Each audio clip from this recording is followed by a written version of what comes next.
كذب علي متعمدا فليتبوأ مقعده من النار নবী এমন কোন কথা বলে নাই, এমন কেউ বললো নবীজির উপরে ত্যাগ লাগাই দিল। নবীজি কোন এমন কোন কঠিন কথা বলে নাই, কিন্তু কেউ বললো যে এই কথাটা নবীজি বলছে, আসলে নবী বলে নাই। নবীজি জানাই দিলেন যে এই মিথ্যা কথার কারণে যে উম্মত এই মিথ্যা কথা বললো, কিয়ামতের দিন আল্লাহ তাআলা তাকে জাহান্নামে দিবে, আর তার জাহান্নামে যাওয়ার কারণ হলো সে মিথ্যা কথা বইলা নবীজির উপরে তহমত দিয়া নিজ হাতে জাহান্নামকে কিনে নিছে। নাউজুবিল্লাহ। এই ব্যক্তির জন্য আল্লাহ নবীর কোনো সুপারিশ নাই, তার জন্য কোনো আবেদন নাই, ভালোবাসা নাই, সে জাহান্নামে। এই কারণে প্রত্যেকটা কথা হাদিস থেকে এবং কোরআন থেকে বলা হয়। নবী সাল্লাল্লাহু আলাইহি ওয়াসাল্লাম বলেন, আমার উম্মতরা কিয়ামতের দিন যখন ভয়ঙ্কর একটা অবস্থা হয়ে যাবে, আমার উম্মতরাও এইভাবে সবার মতো করে দৌড়াইতে থাকবে। জাহান্নামের কথা যত জায়গায় আসে, যত জায়গায় আল্লাহ রাব্বুল আলামিন জাহান্নামের কথা বলছেন, কোন জায়গায় আল্লাহ কোন মুমিনকে জাহান্নামে দিবেন এই কথা আল্লাহ কোথাও বলেন নাই। কিন্তু আল্লাহ কোরআনের মধ্যে যত জায়গায় জাহান্নামের আয়াত বর্ণনা করেছেন, প্রত্যেকটা জায়গার মধ্যে একটু না একটু কাফিরের নাম উল্লেখ করে দিয়েছেন। নবীজি বলেন, আমার উম্মতরা কিয়ামতের দিন যখন আরশের নিচে থাকবে, আমার উম্মতরা বড় চিন্তিত অবস্থায় থাকবে। সমস্ত নবীর উম্মতরা তাদের পাপের কৃতকর্মের জন্য চিৎকার করতে থাকবে। দুনিয়ার মধ্যে একদল মানুষ শুধু দৌড়াইতে থাকবে হাসরের ময়দানের এই প্রান্ত থেকে ওই প্রান্ত, কিন্তু কোন কুল কিনারা খুঁজে পাবে না।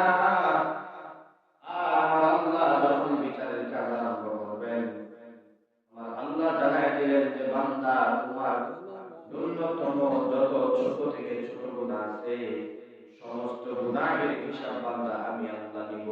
কিন্তু তোমার আমলনামা, তুমি যে দুনিয়ার মধ্যে রইলা, কি আমল করছো, কেমন আমল করছো, প্রত্যেকটা জিনিস তুমি নিজেই হিসাব মিলাইবা। অনেকে প্রশ্ন করে কিভাবে মিলাবে? আল্লাহ তাআলা জানায় দিলেন, কিয়ামতের দিন প্রত্যেকটা বান্দার হাতের মধ্যে তার আমলনামার খাতাটা তুলে দেওয়া হবে।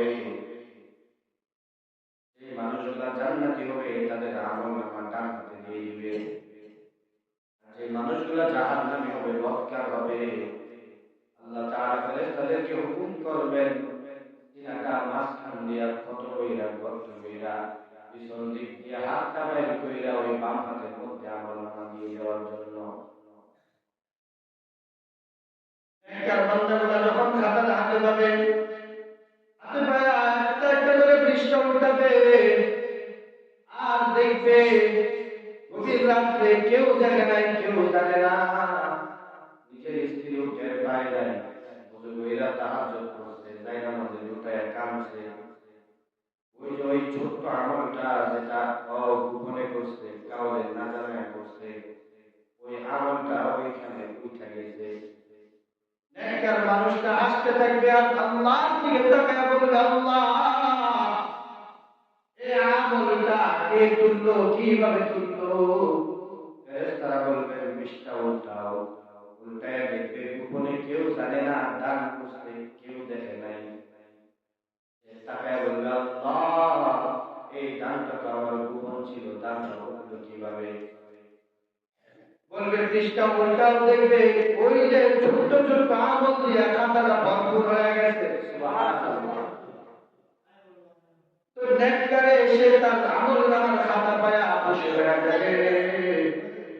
অনেক সময় টাকা দিয়া, পয়সা দিয়া, অর্থ দিয়া আল্লাহর দ্বীন বিজয়ের জন্য যারা কাজ করছে তাদেরকে সহযোগিতা করছে, যারা দ্বীন হেফাজতের জন্য কাজ করছে তাদেরকে সহযোগিতা করছে, জান দিছে, মাল দিছে, টাকা দিছে, পয়সা দিছে, দ্বীন বিজয়ের লক্ষ্যে যত কিছু দরকার সব ধরনের সহযোগিতা করছে, কিন্তু কেউ জানে না।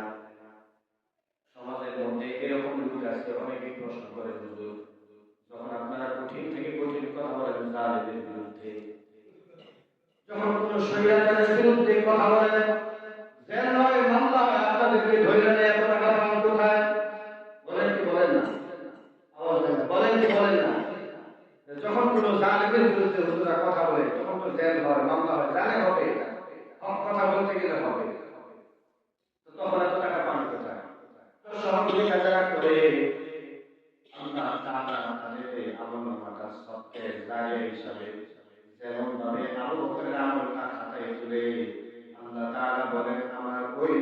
বক্কার বান্দার আমলনামা এইভাবে খাতায় উঠে রাখে। বক্কারের আমলনামা কিভাবে দেওয়া হবে? বক্কারের আমলনামাটা যখন পিছনের দিক দিয়ে দেওয়া হবে তার বাম হাতের মধ্যে, যখন নেককারদের খাতা দেখা শেষ, তখন বক্কারের হাতের মধ্যে তার আমলনামা দেওয়া হবে। তাকে দেখবে নামাজ পড়ে নাই। আল্লাহ নবী বলেন কিয়ামতের দিন সর্বপ্রথম বান্দার নামাজের হিসাব হবে। তো মুমিন বান্দারা তো দেখতেছে তাদের সব ইবাদত ক্রিয়া আল্লাহর হিসাবটাও মিলে গেছে, কিন্তু বক্কার বান্দা তাকায় দেখবে প্রথমে তার নামাজের জায়গাটায় ক্রস মারা। চিন্তা করবে আর ফেরেশতা বলবে প্রথম পৃষ্ঠার মধ্যে নামাজের মধ্যে ক্রস দেওয়া, নাউযুবিল্লাহ। বলবে পৃষ্ঠা উল্টাও, পৃষ্ঠা উল্টানোর পরে দেখবে রাতের আধারে অন্ধকারে গুনাহ করছে যেটা কেউ দেখে নাই, দেখছে কে? জোরে বলে, কেউ দেখে নাই, দেখছে কে? আওয়াজ হয়, সবাই বলে কেউ দেখে নাই, দেখছে কে? রাতের আধারে অন্ধকারে গুনাহ করছে, খাতার নিচে শুয়ে গুনাহ করছে, কিন্তু কেউ দেখে নাই, দেখছে কে? জোরে বলে, দেখছে কে? গীবত করছে, একজন দুইজন পয়সা একসাথে গীবত করছে, কেউ শুনে নাই, শুনছে কে? আল্লাহ জানাই দিলেন বান্দা তোমারে আমি আল্লাহ বড় মহব্বত করে বড় মায়া করে বানাইছি। তার মানে এই না যে তোমারে আমি স্বাধীনতা দিয়ে দিছি, তুমি কোথা থেকে কই যাও, কি থেকে কি করো, সবকিছু আমি আল্লাহ পর্যবেক্ষণ করি। বলে কিভাবে করি? আল্লাহ জানাই দিলেন বান্দা তোমার দুই কাঁধের মধ্যে দুইটা ফেরেশতা নিয়ে ফেলে দিয়েছি, কিরামান কাতিবিন। একজন দেখনেওয়ালা আর একজন দেখনেওয়ালা, একজন দেখে আরেকজন দেখে। বলে যে তুমি কোথা থেকে কই যাও, একজন সর্বদাই তোমার দিকে নজর দিয়ে রাখে। এবার বলবে হুজুর ফেরেশতা কি দুইজনই? প্রত্যেকটা মানুষের সাথে দুইজন করে ফেরেশতা। কয়জন করে? দুইজন করে। বলে বান্দা তুমি কোথা থেকে কই যাও, তুমি কার সাথে কি করো, সবকিছু চোখের হইতে থাকে। সেই আমলনামাটা কিয়ামতের দিন যখন গোলামের হাতে দিবে, গোলামটা চোখের পানি ছাইড়া বলবে আল্লাহ এই খাতাটার দিকে তুমি তাকাইও না, আল্লাহ আমারে আরেকবার সুযোগ দাও, আমার আবার দুনিয়ার জমিনের মধ্যে পাঠাও। ও আল্লাহ আমি দুনিয়ায় যাওয়ার পরে যে সাজদায় করব আর কোনদিন আমি সাজদা থেকে মাথা উঠাবো না। কিন্তু আল্লাহ জানায় দেন গোলাম রে তোরে বড় মায়া কইরা দুনিয়াতে পাঠাইছিলাম, যেহেতু ইবাদত বندگی করো না, 50-60 বছরের জিন্দেগি পাওয়ার পরে আমি আল্লাহর পায়ে সাজদা দিতে পারো নাই। এখন যদি তোমারে আবার পাঠাই তোমার পক্ষে সম্ভব হবে না আমি আল্লাহর পায়ে সাজদা দেওয়ার জন্য। তো যখন আল্লাহ রাব্বুল আলামিন রাজি হয়ে যাবেন, আল্লাহ বান্দার প্রত্যেকটা কথা শোনার পরে রাগান্বিত হইতে থাকবেন। আর কিছু অহংকারী মানুষ দুনিয়ার মধ্যে থাকে, টাকা পয়সার অভাব নাই, বাড়ি গাড়ির অভাব নাই, চিন্তা করে যদি মসজিদে গিয়ে নামাজ পড়ে আমার কপালে ধুলা পড়বে, আমার কাপড়টা নষ্ট হবে, এরকম কোটিপতি কি সমাজে আছে না নাই? আছে না নাই? আওয়াজ দেন, আছে না নাই? বলে লক্ষ লক্ষ কোটি কোটি টাকা সুদে লাগাইছে, কিসে লাগাইছে? এর থেকে আলাদা ব্যবসা কি আর আছে? হ্যাঁ, জুতা পায়ে দিয়ে ঘুরে আসা, এর ছাড়া ব্যবসা নাই। আল্লাহ রাব্বুল আলামিন বলেন বান্দা ওয়া আহাল্লাল্লাহুল বাইআ ওয়া হারামার রিবা। আল্লাহ বলেন বান্দা তোর জন্য আমি ব্যবসাটাকে হালাল করে দিয়েছি। কি করে দিয়েছি? কিন্তু বান্দা সুদটারে তোর জন্য হারাম করে দিয়েছি। ওই সুদটারে কেমন হারাম করছে? তাফসীরের কিতাবের মধ্যে আসে একটা মানুষ যখন প্রথম সুদী কারবারের মধ্যে ঢুকে, আল্লাহ তাআলা জানালেন বান্দার দিলটা আস্তে আস্তে পছন্দ করতে থাকে। বান্দা যখন সুদী কারবারিতে আরেকটু অগ্রসর হয়, বান্দার দিলের মধ্যে আমার আল্লাহ রাগান্বিত হয়ে মোহর মারতে থাকে। বান্দা যখন আরেকটু অগ্রসর হয়, তখন আমার আল্লাহ তার দিক থেকে মুখ ফিরিয়ে নিতে থাকে। বান্দা যখন আরেকটু অগ্রসর হয়, কিতাবের মধ্যে আসছে মুসান্নিফরা এইভাবে লিখছে যে কোন সন্তানকে যদি বলা হয় তুমি তোমার মায়ের সাথে জিনা করো, সন্তান কি বলেন মার সাথে জিনা করতে পারবে? মুখ খুলেন না, জোরে বলেন। যদি সন্তানকে তার মার সাথে জেনা করতে বলা হয়, পারবে? কোনদিন পারবে? এটা অবশ্যই সম্ভব সম্ভব না।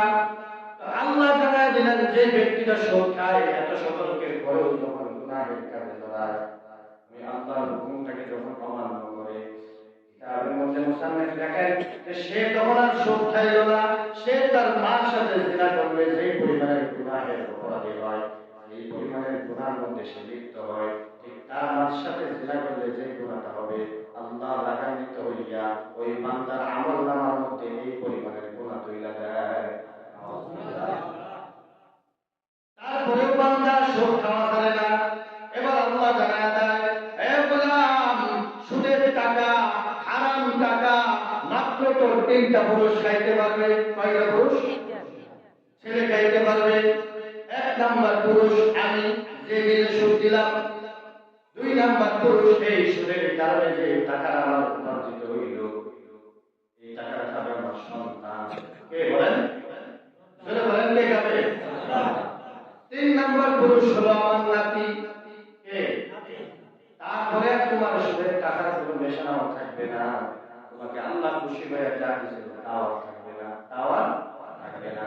আল্লাহ বলেন, বান্দা করে ওই হালত গ্রহণ করে তখন তুই সুদ খাইতে থাকো, আমি আল্লাহর সাথে জিহাদ ঘোষণা দিতে থাকো। তাকায় দেখো, আমি আল্লাহর সাথে যুদ্ধ করিলে ভঙ্গুর টিকতে পারে নাই, আমি আল্লাহর সাথে জিহাদ করিলে আল্লাহ টিকতে পারে নাই, আমি আল্লাহর সাথে যুদ্ধ করিলে উদ্বাস সাইবা কেউ টিকতে পারে নাই। তো গোলাম, তুমি সুদ খাইলা না, তুমি আমি আল্লাহর সাথে যুদ্ধ ঘোষণা দিলাম, আর আমি আল্লাহ ওয়াদা দিলাম শত্রুকে দুনিয়ার জমিনের মধ্যে অপমান অপদস্থ করায় মৃত্যু দিব। বুঝছেন না? কি করবে? শত্রুকে জমিনের মধ্যে অপমান অপদস্থ করায় কি দিবে? মৃত্যু দিবে।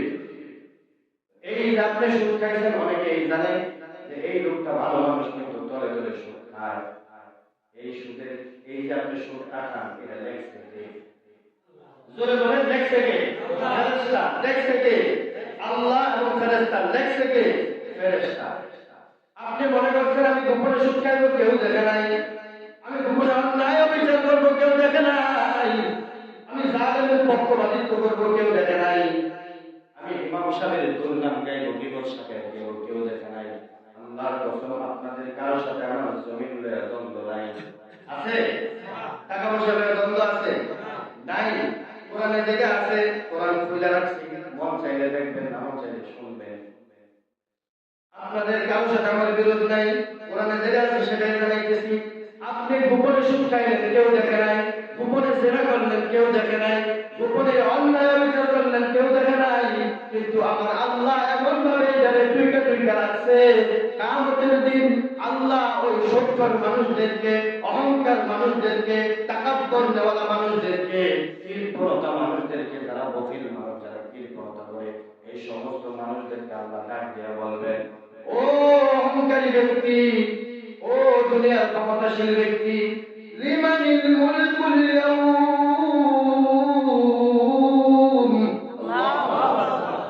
লিল্লাহিল ওয়াহিদিল কাহ্হার।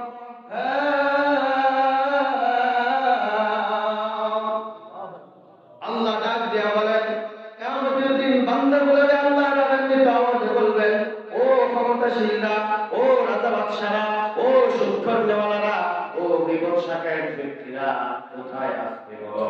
আজকের দিনের রাজত্বরা কার? সাক্ষী দাও, সাক্ষী দাও। সমস্ত গুনাহগাররা মাথা নিচের দিকে ঝুঁকায় রাখবো, আর আমার আল্লাহ রাগান্বিত হয়ে সূর্য বলবে, সূর্য তোর 12টা মুখ। তোর কয়টা মুখ? 12টা মুখ। আল্লাহ বলবেন, বান্দা তোরে আমি কত ভালোবাসতাম, সব থেকে দুর্বল মুখটা তোর দিকে দিয়ে রাখলাম, তারপরেও যখন আমি আল্লাহর হুকুম মানলাম না, আজকের এই কঠিন দিনে আমি আল্লাহ তোমাকে চেনার সময় নাই। আল্লাহ সূর্যগুলারে ডাক দিয়া বলবে, ও সূর্য, তোমার 12টা মুখ এই নাফরমানদের মাথার দিকে তাক করে দাও, আর সূর্যটা মাথা আর হাত নিচে নাই মাসবো। মানুষের মাথার মগজ ফোটার আওয়াজে জমিনটা থরথর করে কাঁপতে থাকবে। হাসরের ময়দানটা, কিয়ামতের ময়দানটা কেমন যেন ভয়ঙ্কর একটা রূপ নিবে। বাবার সামনে সন্তানের মাথার মগজটা গইলা পায়খানা রাস্তা দিয়ে বের হয়ে যাবে। সন্তানরা চিৎকার করতে থাকবে, বলবে, আল্লাহ, আমার বাবা দাদা অপরাধ শিখাইছে, আমি অপরাধ করতে তো শিখি নাই। আমি যখন দুনিয়ার মধ্যে আমার পাঠাইছি, আমি তো নিষ্পাপ ছিলাম। আমার বাবা আমারে কোনোদিন সৎ শিক্ষা দেয় নাই, আমার মা কোনোদিন আমারে সৎ শিক্ষা দেয় নাই। আল্লাহ, আমার কি দোষ, আমারে মাফ করে দাও। আল্লাহ, এই কথাটা কানে উঠিবেন না। আর গুনাহগাররা হায় আফসোস করে চিৎকার করতে থাকবে। আল্লাহ আবার রাগান্বিত আওয়াজে বলবেন, লিমানিল মুলকুল ইয়াউম লিল্লাহিল ওয়াহিদিল কাহ্হার। বলো, আজকের দিনের রাজত্ব কার? সবাই চুপ করে থাকবে। আল্লাহ দ্বিতীয়বার রাগান্বিত আওয়াজটা পাইয়া জাহান্নামটা ফেরেশতাদের হাত থেকে ছুঁইটা যাবে। ছুঁইটা কিয়ামতের ময়দানের দিকে দৌড় দিবে। একদিকে জাহান্নামের ভয়ঙ্কর আওয়াজ, আর একদিকে সূর্যের তাপ। গুনাহগার বান্দাগুলো সবাই থাকবে উলঙ্গ অবস্থায়। সবাই নবীদের দিকে দৌড়াবে। কেউ যাবে ঈসার কাছে গিয়ে বলবে, আয় আল্লাহ, আল্লাহর পয়গম্বর, আল্লাহকে বলেন বিচারের কাজ আরম্ভ করতে। যদি বিচারের কাজটা আরম্ভ করে, নেককার আর পাপিষ্ঠদের একটা তফাৎ সৃষ্টি হয়ে যাবে। ঈসা আলাইহিস সালাতু ওয়াস সালাম বলবেন, না, আমি কিভাবে যাব আল্লাহর কাছে? না জানি আমার কোন গুনাহটা আল্লাহ লিখে রাখছে। ইয়া নাফসি ইয়া নাফসি ইয়া নাফসি। বান্দাগুলো যখন জাহান্নাম দৌড় দিবে, তারা নূহ আলাইহিস সালাতু ওয়াস সালামের দিকে দৌড় দিবে। সবার জবানে থাকবে ইয়া নাফসি ইয়া নাফসি ইয়া নাফসি। এইভাবে বাবা আদম আলাইহিস সালাতু ওয়াস সালামের কাছে যাবে। গোটা আদম সন্তান আদমকে ঘিরে ফেলবে, বলবে, ও আদম, আপনি পৃথিবীর সর্বপ্রথম মানুষ এবং সর্বপ্রথম নবী। আপনি আল্লাহকে বলেন বিচারের কাজ আরম্ভ করতে। ওই পাপিষ্ঠ গোলামদের জন্য আমরা আযাব ভোগ করতেছি। আদম ডাক দিয়ে বলবেন, হায় আফসোস, হায় আফসোস, আমি আল্লাহর একটা হুকুম অমান্য করছিলাম, তার ফলে আমিও চিন্তিত, না জানি আমার রব আমারও জাহান্নামে নিয়ে যায়। তো জিবরাইল দাঁড়ায় থাকবে, আল্লাহর ডান পাশে দাঁড়ানো থাকবে। যখন দেখবে না না, কোন নবীর সুপারিশের জন্য তৈরি না, আল্লাহ তিনবারের মাথায় আবার আওয়াজ করে বলবেন, দৌড়াদৌড়ি করে লাভ নাই, আগে বলো লিমানিল মুলকুল ইয়াউম লিল্লাহিল ওয়াহিদিল কাহ্হার। বলো, আজকের দিনের রাজত্ব কার? বলো। কেউ যখন বলবে না, সবাই চুপ থাকবে। আর যখন আল্লাহ রাগান্বিত আওয়াজে বারবার জিজ্ঞেস করবে, কেউ আওয়াজ দিবে না। জিবরাইল তাকায়া দেখবে জাহান্নামটা ফেরেশতাদের হাত থেকে ছুঁইটা গেছে, আর কিয়ামতের ময়দানের দিকে দৌড় মারছে। জিবরাইল আল্লাহর ডান পাশ থেকে দৌড় দিয়ে পিছনে যায়, বলবে, আল্লাহ, জীবনে আপনার কোনো হুকুম আমি অমান্য করি না। বলতে জাহান্নাম ফেরেশতাদের হাত থেকে ছুঁইটা গেছে। দেখেন আমার আল্লাহ কত দয়ালু। কিয়ামতের দিন গোটে কিছু নেককার মানুষের জন্য ওই ভয়ঙ্কর সময়টাই সবাই বেঁচে যাব। আল্লাহ জিবরাইলকে বললেন, ও জিবরাইল, দেখো একটা পাত্রের মধ্যে পানি রাখা আছে। জিবরাইল ডাক দিয়ে বলবেন, আল্লাহ, এই পানি দিয়ে কি জাহান্নামকে নিবানো সম্ভব বা দৌড়ানো সম্ভব? আল্লাহ দয়া করে বলবেন, আজকে আমি ন্যায়পরায়ণ বাদশাহ, কারোর উপর জুলুম করব না, কাউকে কঠিন কিছু করব না। যার যতটুকু প্রাপ্য তাকে ততটুকু বুঝাইয়া দিব। ওই পাত্রের মধ্যে তাকায় দেখবো কিছু নেককার মানুষের চোখের পানি রয়েছে, ওই পানিটা ছিটায় দেয়। আমার আল্লাহ বলেন, বান্দার চোখের পানিটা যখন ছিটায় দিবে, ওই জাহান্নাম ৭০,০০০ মাইল দূরে চলে যাবে, আর সহজে আসবে না। আবার যখন আসবে, আবার পানিটা ছিটায় দিবে, আবার ৭০ মাইল দূরে চলে যাবে। কিন্তু আমার আল্লাহ একজন একজনের জন্য অপেক্ষমান থাকবেন, যতক্ষণ না পর্যন্ত তিনি না আসবেন, যতক্ষণ পর্যন্ত তিনি না বলবেন, ততক্ষণ পর্যন্ত বিচারের কাজ আরম্ভ হবে না। জাহান্নামীগুলোর দিকে তাকায়ও দেখবে না। সেই মানুষটার জন্য অপেক্ষমান থাকবেন, অপেক্ষা করবেন স্বয়ং আমার রব আল্লাহ। বলেন তো দেখি সেই মানুষটাকে, জোরে বলেন সেই মানুষটাকে, আওয়াজ হয় আরো জোরে বলেন সেই মানুষটাকে, মুহাম্মদুর রাসূলুল্লাহ সাল্লাল্লাহু আলাইহি ওয়াসাল্লাম। জিবরাইল এই ভয়ঙ্কর অবস্থায় সরাসরি চলে যাবেন আরশ আজিমের মধ্যে গিয়া জিবরাইল কান্নার আওয়াজ দিয়ে বলবেন, ও আল্লাহর পয়গম্বর, আপনি বিশ্রাম নিতেছেন, আপনার উম্মতরা জাহান্নামের ধার প্রান্তে চলে গেছে। কথাটা শোনা মাত্র দয়ার নবী মায়ার নবী দৌড় দিয়ে উঠা যাবেন। একটা দৌড় দিয়ে কিয়ামতের ময়দানে আইসা কোনো কথা নাই, সরাসরি মাথাটা ঝুঁকায় দিবেন আর সাজদায় পড়বেন, ইয়া রব, ইয়া উম্মতি, ইয়া উম্মতি, ইয়া উম্মতি, আল্লাহ আমার উম্মতকে বাঁচাও, আমার উম্মতকে বাঁচাও, আমার উম্মতকে বাঁচাও, আমার উম্মতগুলোকে জাহান্নামে দিও না। আল্লাহ ডাক দিয়া বললেন, ও বন্ধু আমার, আজকের এই দিনে আপনার মাথা ঝোলানো মানায় না, আপনি দাঁড়ায় যান, বলেন কি করতে হবে। নবী দাঁড়ায় মায়ার সুরে বলবেন, আল্লাহ, জিবরাইল বলছে আমার উম্মতরা নাকি জাহান্নামের দ্বার প্রান্তে চলে গেছে, আল্লাহ আমার উম্মতগুলার নাজাত দিয়ে দেন, আপনি বিচারের কাজ আরম্ভ করেন। তো নবীজি সামনে দাঁড়ানো থাকবে, বলবে, ও নবী, সবার এখন নামাজের হিসাব হবে। কিসের হিসাব হবে ভাই? জোরে বলেন, কিসের হিসাব হবে? আমাদের। এই কারণে নবী বলেন, আউয়ালু মা ইউহাসাবু বিহিল আবদু ইয়াওমাল কিয়ামাতিস সালাহ। কিয়ামতের দিন বান্দার নামাজের হিসাবটা হবে সবার আগে। যখন হিসাব শুরু হয়ে যাবে, আহা কি সুন্দর দৃশ্য! যারা নবীর উম্মত, যারা পাঁচ ওয়াক্ত নামাজ পড়ছে, যারা প্রত্যেকদিন নবীর উপর দুরূদ পড়ছে, আহা আল্লাহর হুকুম পাওয়া মাত্র সাজদায় লুটায়া পড়তো। আর আমার নবী বলল, আল্লাহ তাকায়া দেখো আমার উম্মতের সাজদায় কোনো ভুল নাই, এই সমস্ত সাজদাকারী গুলারে তুমি জান্নাত দিয়া দাও। আল্লাহ বলবেন, গোলামদের মাথা উঠা, ডান দিক দিয়া তোর জন্য জান্নাতের দরজা খোলা। যা গোলাম, তোদের জন্য জান্নাতের ফয়সালা হয়ে গেছে, যা সবগুলা দল বাইটা জান্নাত